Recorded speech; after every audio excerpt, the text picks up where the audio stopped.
ഞാന് സദസ്സിൽ വന്ദനം. ഞാനിവിടെ പറയാൻ പോകുന്നത് ഒരു കാക്കന്റെയും ഒരു കുറുക്കന്റെയും കഥയാണ്. കഥയുടെ പേരാണ് ഒരു സൂത്രശാലിയായ കുറുക്കൻ. ഒരിക്കൽ ഒരു കാക്ക ഒരപ്പ കഷ്ണമായി ഒരു വായ വെച്ച് ഒരു മരച്ചില്ലയിൽ ഇരിക്കുവായിരുന്നു. അതുവഴി ഒരു കുറുക്കൻ വന്നു. കുറുക്കന്റെ നാവിൽ വെള്ളം ഒഴിക്കും.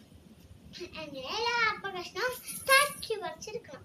ഹലോ കാക്കത്തമ്പുരാട്ടി, നീ എന്തൊരു സുന്ദരിയാ, നിന്റെ ചെറുകോൾക്ക് എന്തൊരു ഭംഗിയാ. നീ നന്നായി പാട്ട് പാടാൻ കേട്ടിട്ടുണ്ടോ? ഒരു പാട്ട് പാടാമോ? അതല്ല വിശ്വസിച്ച വിദ്യായ കാക്ക ഒന്നുകൂടി ഞെളിഞ്ഞിരുന്നു. അപ്പൊ കുറുക്കൻ പറഞ്ഞു, ഒന്നുകൂടി പാടാമോ? നിന്റെ പാട്ട് ഒന്നുകൂടി പാടാമോ? അപ്പൊ കാക്ക പാടാനായി വായ തുറന്നു. അപ്പ കഷ്ണം താഴെ വീണു.